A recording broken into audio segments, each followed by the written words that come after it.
Welcome back to another video. Thank you so much for joining us. We are back in the workshop and working on the Porsche. Today is the big day. We are actually going to sandblast it in this video. To say I'm nervous is an understatement. Before we get into that, I need to thank today's sponsor that's made this whole video possible. Thank you very much to the team at Serious Readers. They make the most beautiful work lights, and they've sent me a couple to test out and have a play with, because we've actually got some color matching to do on the 356 before it gets sandblasted. The light from Serious Readers is going to be just the job and just what we need to make sure we get a perfect colour match. I have learnt an awful lot from speaking to the team at Serious Readers. They really know their stuff. They've not just made the lamps, they've developed the bulbs and everything. It's fantastic. I always knew that having good light when working with paints and colour is very important. I never really appreciated though how it can actually be beneficial for your eyes, and it kind of makes sense when you think about it.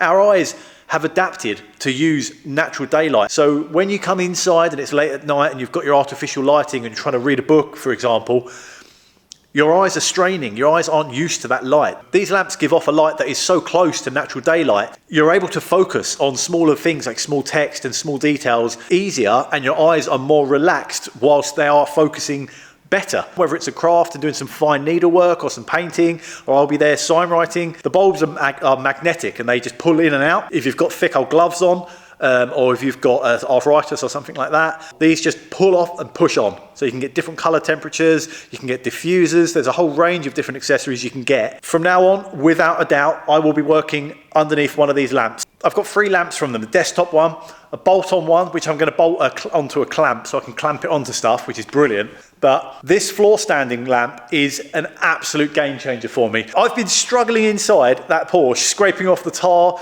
all the paint on the inside for so long with no light at all. The amount of light that is giving off, and you can adjust it, wide angle or quite focused beam. I can see everything a lot clearer now.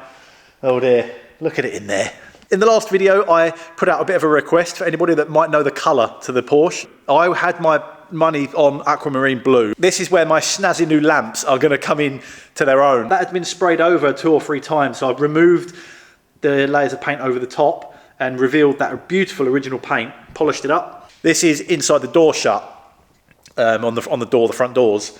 I've took a few different samples down to Kemp Refinishing Supplies. We mixed up a few sort of tester pots of different colours, and I've got them all laid out here in front of me. This is aquamarine blue. Wrong.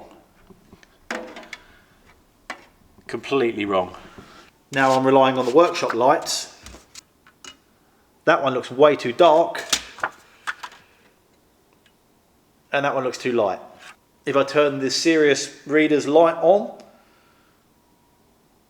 which is a nice true daylight, all of a sudden they look the same colour. It's amazing how much difference it makes. Just goes to show how important a decent light source really is. That is another big job ticked off the list. We know the 356 was fjord green, and we've got it. We've got the colour code, we've got the formula. Happy days. It's getting late in the day, I'm running out of time. I need to start masking up bits on that to get it ready and prepped for blasting, which is happening first thing tomorrow morning. Better get to masking up.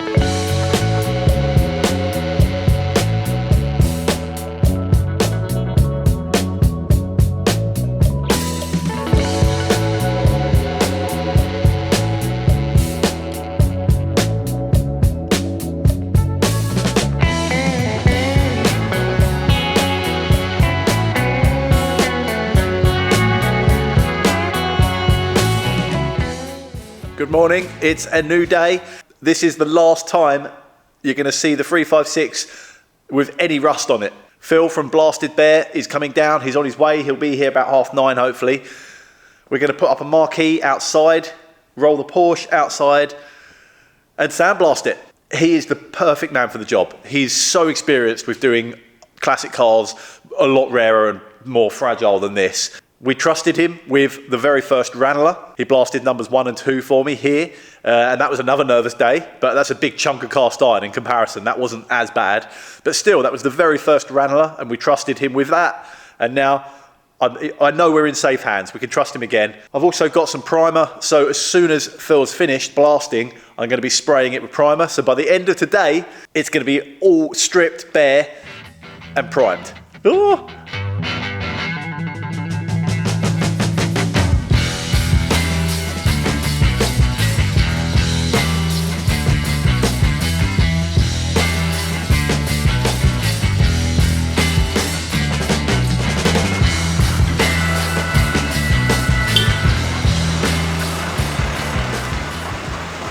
He's here already. He's early. Of course he is. I should have known. I haven't even pulled the Porsche out. I've got to sweep up.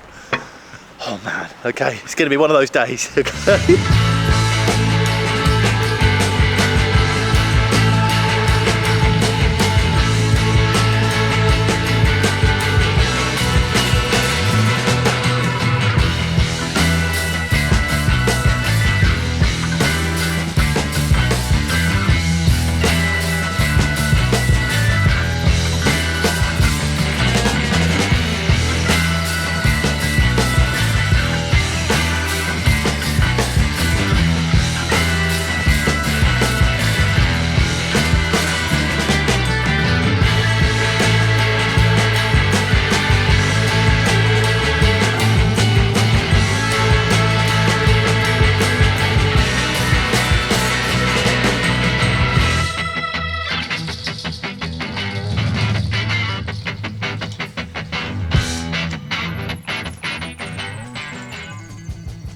It may look like we're setting up for a little picnic or a barbecue. This is to contain all of the dust, because without this, if we just did it in the open air, there would be dust and dirt everywhere. So this clever little gazebo with an extractor that's inside, it's going to pump in and pump out, is going to keep the mess down to a minimum.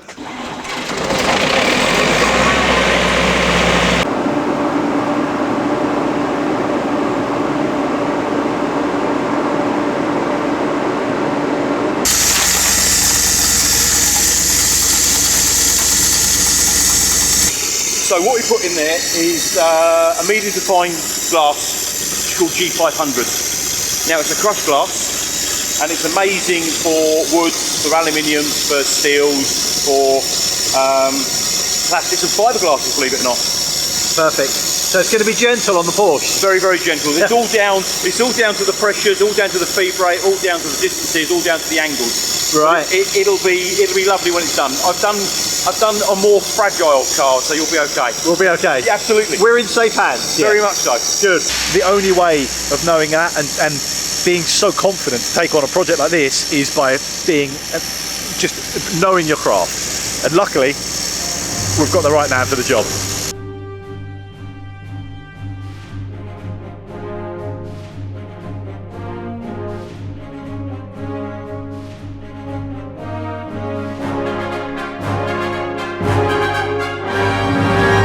We're not going to be able to see too much initially because Phil's in there in the marquee. He's got a fresh air feed, so his mask is feeding in with clean fresh air. Oh, he's off! Ah! I just have to stand out here. Oh, I'll try and peer in through the window, through the little gap in the door and film a bit, but last time I filmed this, I broke my camera, and this one was a lot more expensive, so I don't want to break this one. But I'm also dying to have a look.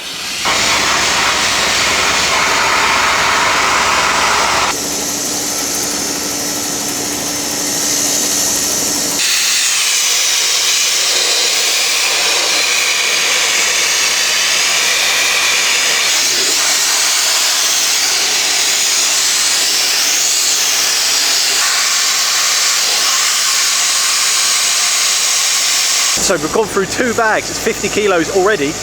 That's 2 more bags being loaded up and going in. It's amazing. This is why it's an expensive process. You just get through so much material and you can't really reuse it. So if you feel that, that's used. So that feels quite gritty.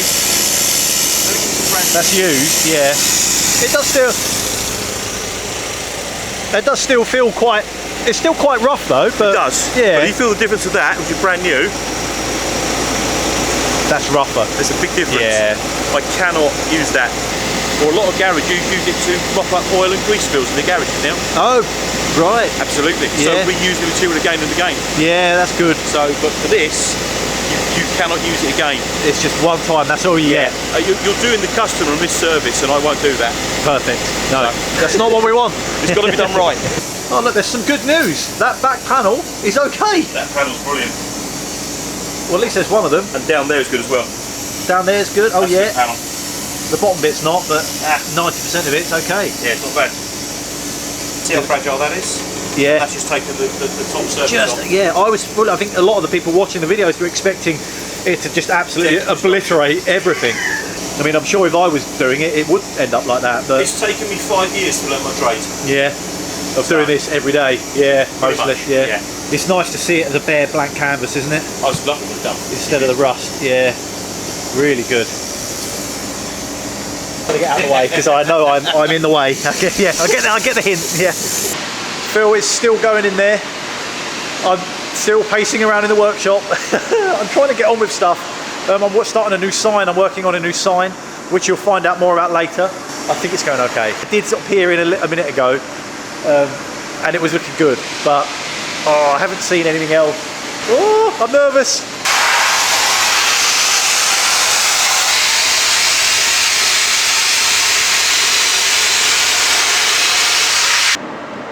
The noise has stopped. The generator stopped. That can only mean one thing. He's finished. Unfortunately, it's a damp, slightly spitty, rainy, cold day.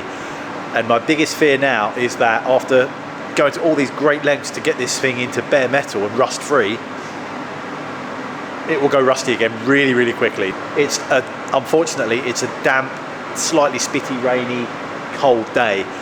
And my biggest fear now is that after going to all these great lengths to get this thing into bare metal and rust free, it will go rusty again really, really quickly. Imagine like if you're exfoliating your skin and you're opening the pores up. You're sort of removing all the dirt, removing all the rust, removing all the flaky paint, and then you're leaving quite a vulnerable, open, porous surface, which is fantastic for painting.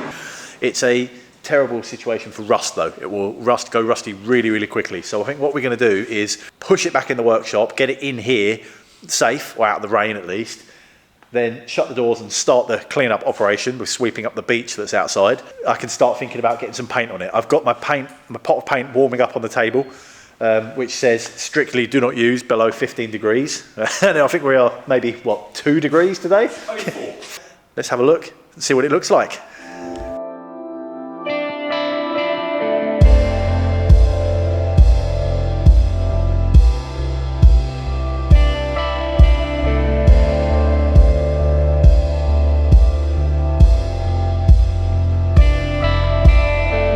Very, very happy. It's done a brilliant job.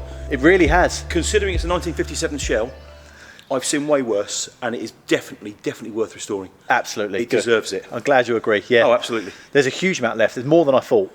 There really is. I think it's amazing how you've been so careful. The flaky little rusty bits are still there. Yeah. All the reference of where the spot wells and all the little bits where they should be. If you'd seen him bouncing in there like I've done, he's been like a child in a candy store. All this chocolate, give me chocolate. That's what you've been like. Is it? It is. Yeah. It is. You've been bouncing in and out, and you've been like Christmas Day for you. It is like Christmas. It is like peeling back and like peeping in. It's like sort of like peeping in your presents at Christmas. This has been a long time coming. I've had it in the workshop for years. The last month, all this work has been to get to this point. We're there. This is a huge milestone for the project, and I'm absolutely chuffed. So let's get it in, get some paint on it quick before it goes rusty again.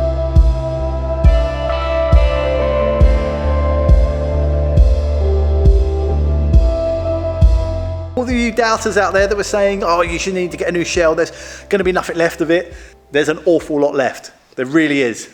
There's a lot left, and it's worth saving. There are some small areas here and there where Phil couldn't get to. Any troublesome areas that he couldn't reach, I'm going to be chopping up anyway. All the rusty bits where it's all a bit flaky and it's not quite got it all, I've asked him to do that. He's left all the remains there, so I've still got a really good reference for when I come to remake the panels, I can see where they end. If he had been really aggressive and just absolutely blasted everything away, I'd have nothing left. And I'm going to quickly now get a coat of the epoxy primer on it, which has also got rust preventative in it, and we'll have a nice grey, bare blank canvas. I'm so chuffed. It's so good.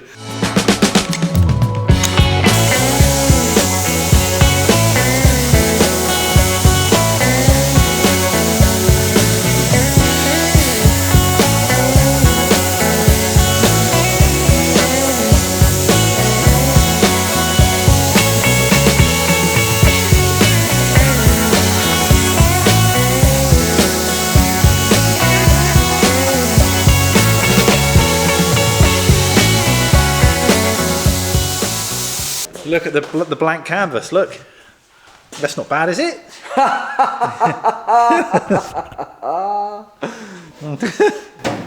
Oh, look at it, like a piece of tissue paper, Dom. It's nice having it as a blank canvas though.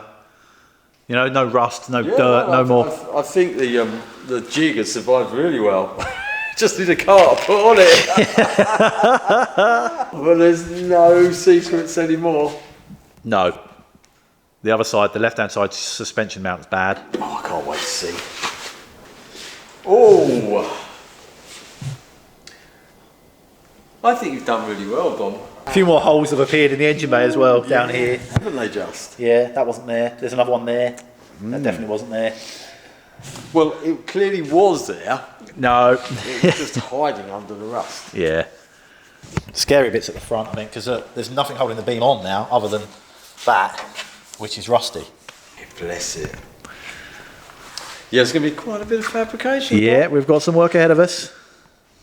I love the way you say we. Right. Sorry, you. If I just keep filming this bit, we'll be okay. Oh, that looks great, Look, mate. That looks great back there. Right, let's start fitting it up. Yeah, exactly. Carpet's ready to go in there. Just don't go that way. Oh dear.